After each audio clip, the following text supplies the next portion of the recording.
The original game garnered a lot of awards, a lot of fantastic reviews. And I was wondering, when it was announced that you guys were going to do this, did you guys feel the pressure to live up to that? Yes, from the Oddworld fan base. Not so much from everybody else, because no disrespect to anybody, but yeah, I think Oddworld was almost like a semi-forgotten franchise at that point, for new players anyway. So the only players that were interested were the traditional fans from the previous games, and they were super critical. In fact, I remember after the game came out, one guy did a 40-minute video on YouTube about giving us shit basically for making a crap game and breaking it. And we're like, okay, everything you've just listed, that's what Oddworld wanted us to do and something we want to do ourselves. So that's what we did. We didn't break it. We improved it. Yes. But there's always going to be one. It's like the old saying, isn't it? Assholes are like opinions. Everyone's got one.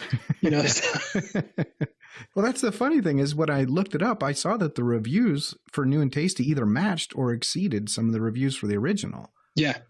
How did you feel when those started rolling in? Would you guys feel a release of pressure, or you were just like, meh, another day? Here's the thing. Okay. So when we did Stranger on PS3, Eurogamer were the first website to review it.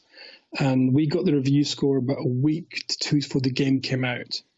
And that was a 9 out of 10. And the guy reviewed it is a guy called Christian Donlan. And Christian, it's fair to say, is a bit of an Oddworld fanatic. But he's, first and foremost, he's a journalist. Not a fanboy, sycophantic fan of Oddworld, but to the point of, he loves the property. So, if anyone's going to be super critical, it was him. So when we did Stranger and it came as a 9 out of 10 review, we were like, wow, okay.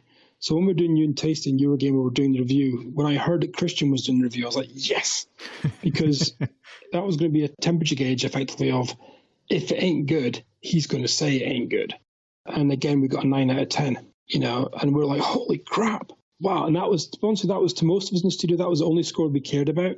I mean, IGN, I think, gave us 6 or 7 out of 10 for dumb reasons, but Eurogamer gave us 9 out of 10. And that was all we wanted to hear. That was I was like, we're super stoked about that.